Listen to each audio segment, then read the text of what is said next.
Hello.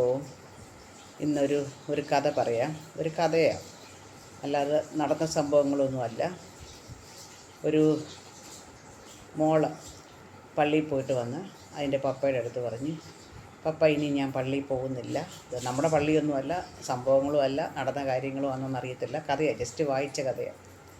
മോള് പറഞ്ഞ്, പപ്പ ഞാൻ ഇനിയും പള്ളിയിൽ പോകുന്നില്ല. പപ്പ ചോദിച്ചു, അതെന്താ മോളെ? അപ്പം മോള് പറഞ്ഞ്, ഇല്ല പപ്പ, നമ്മളെന്തിനാ പപ്പ പള്ളിയിൽ പോകുന്നേ?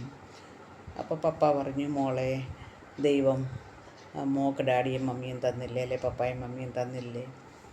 പപ്പായ്ക്കും മമ്മിക്കും നല്ലൊരു മോളെ ദൈവം തന്നില്ലേ? മോൾക്ക് ഫ്രണ്ട്സിനെ തന്നില്ലേ? സ്കൂള് തന്നില്ലേ? പഠിക്കാൻ സൗകര്യം തന്നില്ലേ? കളിക്കാൻ ടോയ്സൊക്കെ തന്നില്ലേ? ഇതിനൊക്കെ നമ്മൾ ദൈവത്തിന് സ്തോത്രം പറയണ്ടേ? നമ്മൾ പള്ളിയിൽ പോകണം, പ്രാർത്ഥിക്കണം, ദൈവത്തിന് സ്തോത്രം പറയണം, ദൈവത്തിനോട് സംസാരിക്കണം. അതൊക്കെയല്ലേ മോളെ നമുക്ക് ഈ ജീവിതത്തിൽ വേണ്ടിയെന്ന് ചോദിച്ചു. ഇല്ല പപ്പ, ഞാൻ പോകുന്നില്ല. പിന്നെയും പപ്പ നിർബന്ധിച്ച്, എന്താ മോളെ പോകാത്തതെന്ന് ചോദിച്ചപ്പോൾ മോള് പറഞ്ഞു, ഇല്ല പപ്പ, അവിടെ എല്ലാവരും അങ്ങോട്ടും ഇങ്ങോട്ടും വർത്തമാനം പറയുന്നു, ചിരിക്കുന്നു, ആരും പ്രാർത്ഥിക്കുന്നില്ല. അങ്കിളുമാരെല്ലാം അങ്ങോട്ടും ഇങ്ങോട്ടും നോക്കി ചിരിക്കും, ആൻറ്റിമാരെല്ലാം സാരിയൊക്കെ കാണിക്കും, അച്ചാച്ചന്മാരുമൊക്കെ ചേച്ചിമാരുമൊക്കെ ഫോൺ നോക്കിക്കൊണ്ടിരിക്കും. അങ്ങനെയൊക്കെ ചെയ്യുമ്പോൾ നമ്മളെന്തിനാ പപ്പ പള്ളിയിൽ പോകുന്നത്? നമുക്ക് വീട്ടിൽ ഇരുന്ന് പ്രാർത്ഥിച്ചാൽ പോരെന്ന് ചോദിച്ചു. പപ്പ പറഞ്ഞു, ശരി മോളെ, ഞാൻ എന്നാൽ മോളോടൊരു കാര്യം പറയട്ടെ എന്ന് ചോദിച്ചു. മോള് പറഞ്ഞു ശരിയെന്ന് പറഞ്ഞു. അടുത്ത സൺഡേ പള്ളിയിൽ പോകുമ്പോൾ മോളൊരു ഗ്ലാസ് എടുത്തുകൊണ്ട് വരാൻ പറഞ്ഞു. എന്നിട്ട് പപ്പ ഈ ഗ്ലാസ്സിനകത്ത് ഫുള്ള് നിറച്ച് വെള്ളം പിടിച്ചിട്ട് മോളുടെ അടുത്ത് കൊടുത്തു. മോളോട് പറഞ്ഞു, നീ 3 പ്രാവശ്യം ഈ പള്ളിക്ക് വലയം വെക്കണം എന്ന് പറഞ്ഞാൽ ഫുള്ള് കവർ ചെയ്യണം, നടക്കണം, പള്ളി കവർ ചെയ്ത് നടക്കണം. ഈ ഗ്ലാസ്സിലത്തെ ഫുള്ള് വെള്ളം കൊണ്ടുപോയി നടക്കണം, ഒരു തുള്ളി വെള്ളം പോലും താഴെ പോരും. മോള് ഒരു പ്രാവശ്യം നടന്നു, ഒരു തുള്ളി വെള്ളം പോലും പോയില്ല. രണ്ടാമത്തെ പ്രാവശ്യം നടന്നു, ഒരു തുള്ളി വെള്ളം പോലും പോയില്ല.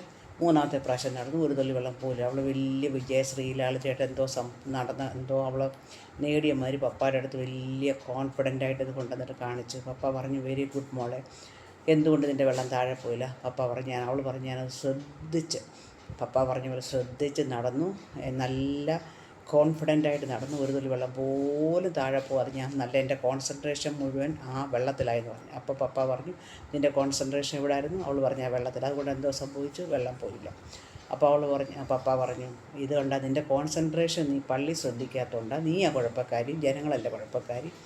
നീ നിൻ്റെ കോൺസെൻട്രേഷൻ പള്ളി ശ്രദ്ധിക്കണം. പള്ളി ശ്രദ്ധിക്കുമ്പോൾ നിനക്ക് ഒരു തുള്ളി വെള്ളം പോലും പോയില്ല. അപ്പോൾ നീ മറ്റേ ആൾക്കാരെന്തോ ചെയ്യുന്നു നീ ശ്രദ്ധിക്കത്തില്ല, നിൻ്റെ കോൺസെൻട്രേഷൻ പള്ളിയിലായിരിക്കണം.